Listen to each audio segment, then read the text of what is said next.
Corona महामारी हम देख रहे हैं, स्थिति बद से बदतर होती चली जा रही है। आज मैं आपको इसी महामारी से बचने के लिए एक और बात बताने जा रहा हूं, इस उम्मीद के साथ कि इस बात को आप ध्यान से सुनेंगे और आज इसी क्षण से फॉलो भी करेंगे। और ये जो बातें मैं आपको बताता हूं, ये मैं अपने क्लिनिकल एक्सपीरियंस से बताता हूं, अपने एनालिसिस से बताता हूं। ये सुबह 7 से 9 जो मैं आपको जगाने के लिए सड़कों पे उतरता हूं, उसके बाद सुबह 9 से शाम 5 बजे तक हम कोरोना के पेशेंट्स देख रहे हैं, कोरोना के suspected patients as well as corona के कंफर्म्ड पेशेंट, और उनको भगवान की दया से अच्छे से ट्रीटमेंट कर रहे हैं। और आज जो बात मैं आपसे शेयर करना चाहता हूं वो ये कि आज ये वायरस हमारे एयर में फैल चुका है, क्योंकि 80% लोग ऐसे हैं जो नहीं जानते कि वो कोरोना पॉजिटिव हैं, उनको सिम्टम नहीं है, लेकिन वो कोरोना के पोटेंशियल एक तरह से कैरियर्स हैं। वो बिना मास्क लगाए सड़क पे घूम रहे हैं और उनके मुंह से निकले हुए वायरस के छोटे छोटे पार्टिकल वो एरोसोल के रूप में हमारे एयर में हैं। तो इसलिए अगर इस अज्ञात शत्रु से आपने बचना है तो आज आपका भगवान आपके मंदिर में मास्क के रूप में प्रतिष्ठित होना चाहिए, और जब आप घर से बाहर जाएं तो वो भगवान जो है आपके ऊपर सुरक्षा कवच के रूप में लग जाना चाहिए, और ये तभी उतरना चाहिए जब आप घर में वापस आ जाएं। ध्यान रखिए, मैं फिर रिपीट करना चाहता हूं, यदि आप बाहर गए और इस एयर में वायरस के पार्टिकल्स हैं, वायरस के कण हैं, वो वायरस है और आपने मास्क लगाया हुआ है तो आपकी 90% तक सुरक्षा हो सकती है। लेकिन यदि आपने मास्क नहीं लगाया तो आप बहुत बड़े रिस्क में होंगे। तो बाहर चाहे आप किसी काम से जाएं, जरूरी काम से जाएं या सुबह घूमने के लिए जाएं, और आपको कोई आदमी नजर ना आए, तब भी आपको अपने मास्क को नहीं हटाना है। इस समय हमारा भगवान ये कपड़े का छोटा सा टुकड़ा जिसको हम मास्क बोलते हैं वो है, उस पर पूरी श्रद्धा रखिए और अनुशासन से उसको अपने से चिपकाए रखिए। अगर आपने इसके साथ जरा सी भी असावधानी की या इसको लगाने में जरा सा भी आपने आलस दिखाया तो आपको बहुत बड़ा भुगतान भुगतना पड़ेगा।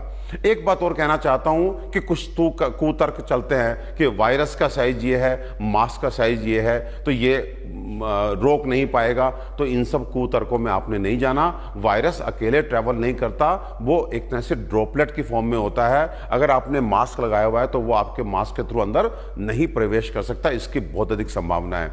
साथ में आप रुमाल बांधते हैं मास्क के रूप में, तो उसमें भी एक बहुत एहतियात आपको बरतनी है, क्योंकि अक्सर हम रुमाल बांध करके 1 घंटा बाहर जाते हैं, कुछ सब्जी खरीदते हैं, दूध खरीदते हैं, दवा खरीदते हैं, फिर घर लौट के आते हैं और आकर के जो है अपने रुमाल को अपनी जेब में डाल लेते हैं। उसके बाद फिर उसी रुमाल को निकाल करके आप जब दोबारा बाहर जाते हैं तो जो बाहर का हिस्सा होता है उसको आप अंदर बांध लेते हैं। जानते हैं, ये करके आप सीधे वायरस, बैक्टीरिया या डस्ट के वो पार्टिकल जो आपके शरीर के लिए अच्छे नहीं थे, वो आपने पहले बाहर उसको चिपकाया और अगली बार उसी बाहर की सरफेस को आपने अंदर करके सीधे उनको अपने मुंह के थ्रू और नाक के थ्रू शरीर में प्रवेश दे दिया। तो ऐसा ना करें। जो मेरी बहनें चुन्नी लपेटती हैं या जो मेरे भाई अंगोछा लपेटते हैं वो भी संभल जाएं, क्योंकि अंगोछा और चुन्नी में ये संभव ही नहीं है कि आप डिफ्रेंशिएट कर सकें कि पहले कौन सा हिस्सा बाहर था, कौन सा अंदर था। देखिए, ये महामारी अभी कुछ महीने और चलनी है, तो इसलिए आप मास्क की आदत डाल लीजिए,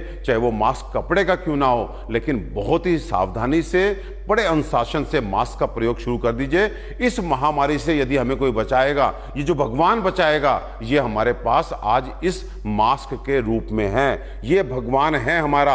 आज जान लीजिए, ये मास्क आपका भगवान है। इस भगवान के साथ बिल्कुल भी अनुशासनहीनता नहीं करना, नहीं तो इसकी बहुत भारी कीमत हमें चुकानी पड़ेगी। वायरस हवा में है। आज आपको चिकित्सक नहीं बोलेंगे, आज आपको हो सकता है मीडिया ना बोले, सरकार भी ना बोले, क्योंकि आप पैनिक हो जाएंगे। मुझे ऐसा लगता है कि आपको सही बात बताना मेरी ड्यूटी है, लेकिन साथ ही साथ आपको बताने के साथ मैं आपको उसका उपाय भी बता रहा हूं कि एयर में वायरस है, लेकिन आपने मास्क लगाया तो आपका कुछ नहीं बिगड़ेगा। लेकिन यदि मैं ये कहूं कि अभी कुछ नहीं मालूम है और आप मास्क बिना निकलते हैं तो शायद उसका हमें जो है खामियाजा भुगतना पड़ेगा। तो आपको ध्यान रखना है। दूसरी बात, एक नया शब्द हर्ड इम्यूनिटी सुनने को आ रहा है कि कुछ लोग, बड़े बड़े वैज्ञानिक आपसे कह रहे हैं कि बाहर जाइए, आप वायरस से एक्सपोज्ड होइए, आपकी बॉडी में एंटीबॉडीज बनेंगे, आपका सुरक्षा एक कवच बन जाएगा। इसे हर्ड इम्यूनिटी जो बोलते हैं कि हर्ड इम्यूनिटी डेवलप कर जाएगी। लेकिन भैया, आप बाहर निकलेंगे, डेफिनेटली हार्ड इम्यूनिटी डेवलप करेगी, लेकिन किस कीमत पे? 100 में से 2 से 3 लोगों को मार करके। यानी कि आप बाहर निकले और निकल करके, आप युवा हैं, आपको कुछ नहीं होगा, लेकिन आपके बड़े, आपके अपने माँ बाप, आपके अपने प्यारे नाना नानी, दादा दादी, आपके छोटे छोटे बच्चे, 2-2 महीने और 1 साल के बच्चे, अगर उनको हमने हार्ड इम्यूनिटी डेवलप करने के लिए बाहर निकाल दिया, तो आप समझिए कि हर 100 में से 3 लोगों को खो करके, 3 लोग कौन से? आपके अपने माँ बाप, आपके अपने भाई बहन, उनको खो करके अगर हार्ड इम्यूनिटी डेवलप की, तो ये बहुत महंगा सौदा है, तो इसे हम नहीं अफोर्ड कर सकते। प्लीज आप हार्ड इम्यूनिटी को दुस्साहस दिखा करके डेवलप मत कीजिए। आप सारे प्रिकॉशंस लीजिए, और सारे प्रिकॉशन लेने के बाद भी, क्योंकि अब वायरस हमारा एक तरह से कम्युनिटी स्प्रेड में आ चुका है, थोड़ी बहुत चूक होगी, वायरस इतनी मात्रा में अंदर जाएगा कि आपका एक तरह से हार्ड इम्यूनिटी नेचुरली डेवलप कर जाएगी। लेकिन दुस्साहस करते हुए बाहर आकर के हार्ड इम्यूनिटी को इंटेंशनली डेवलप करने की कोशिश नहीं करना, क्योंकि ये बहुत महंगा सौदा साबित होगा। और